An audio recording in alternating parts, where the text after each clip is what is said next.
प्राचीन समय में एक बुंदेलखंड नामक शहर हुआ करता था। मध्य प्रदेश के ओरछा नामक जिले में एक बहुत ही प्रतापी राजा रहा करता था, जिसका नाम वीर सिंह देव था। प्रजा भी अपने राजा के राज्य में बहुत खुश थी और सभी लोग आपस में मिलजुल कर रहा करते थे। वीर सिंह देव के 8 बेटे थे। उनके बड़े बेटे का नाम जुझारू सिंह था और उनके छोटे बेटे का नाम हरदौल सिंह था। राजा ने अपने दोनों बेटों को बहुत सारे संस्कार और उनका लालन पोषण बहुत अच्छे से किया था। राजा ने अपनी मृत्यु के पहले अपना राज्य अपने बड़े बेटे जुझार सिंह को सौंप दिया था और अपने छोटे बेटे को मध्य प्रदेश के ओरछा का दीवान बनाया था।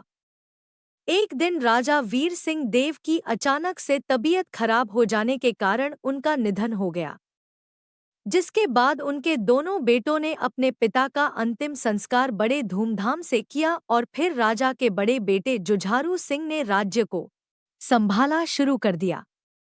उन्होंने चंपावती नाम स्त्री से विवाह किया था और हरदौल सिंह का जन्म कब हुआ था तो हरदौल सिंह के जन्म होते ही उनकी मां का देहांत हो गया था, जिसके बाद बड़े भाई की पत्नी चंपावती ने ही हरदौल सिंह का पालन पोषण किया था और हरदौल सिंह का विवाह दुर्गापुर के एक बहुत बड़े दीवान जिसका नाम लाखन सिंह था, उसकी बेटी हिमांचल कुंवारी के साथ हुआ था।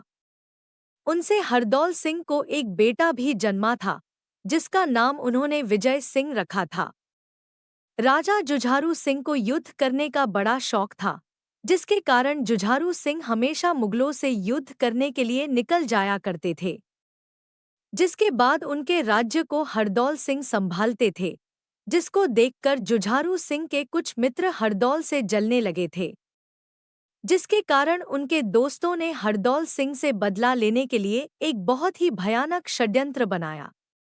एक दिन जब राजा जुझारू सिंह युद्ध करके वापस आए तब उनके दोस्त पहाड़ सिंह, प्रतीत राय और हीरा देवी ने उनको हरदौल के खिलाफ भड़काया और उनसे कहा कि आपके पीठ पीछे यहाँ पर बहुत कुछ हो रहा है। राजा जुझारू सिंह ने इस पर जोर देकर अपने दोस्तों से पूछा कि मुझे खुलकर इस बारे में बताओ। तब उनके दोस्तों ने राजा जुझारू सिंह से कहा कि आपके छोटे भाई हरदौल और आपकी पत्नी चंपावती के बीच आपके पीठ पीछे चक्कर चल रहा है।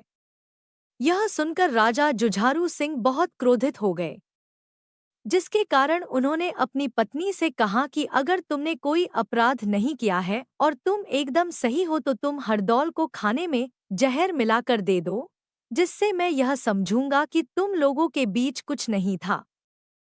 जिसके बाद जुझारू सिंह की पत्नी चंपावती ने अपने पति की बात मानते हुए हरदौल सिंह के खाने में जहर मिलाकर उनको दे दिया।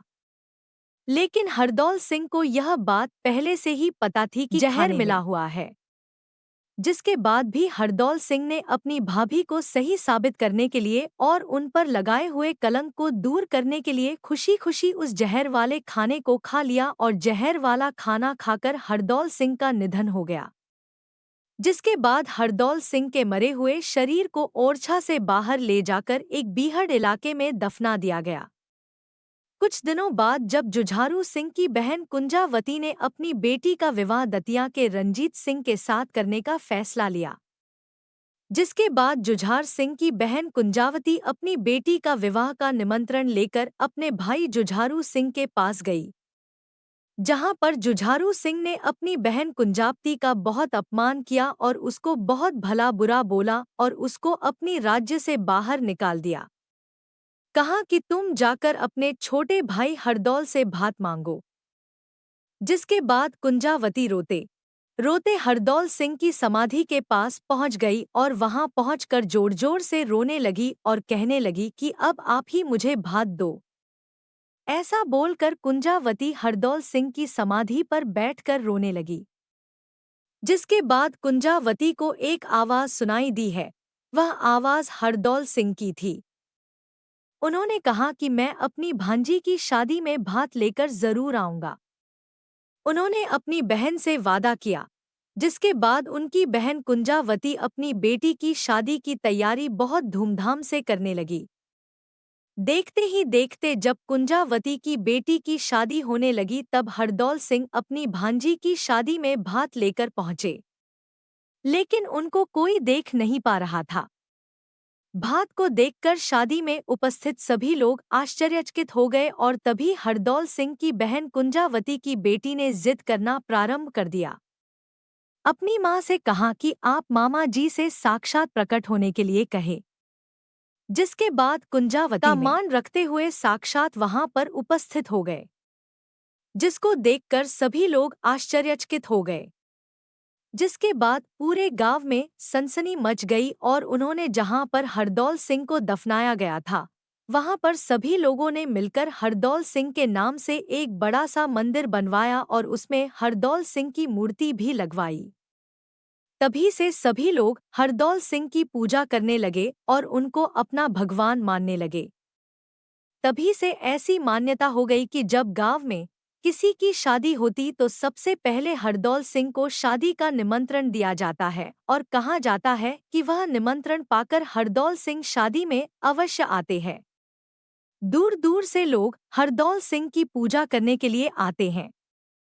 ओरछा के लोगों ने हरदौल सिंह को भगवान की उपाधि दी है।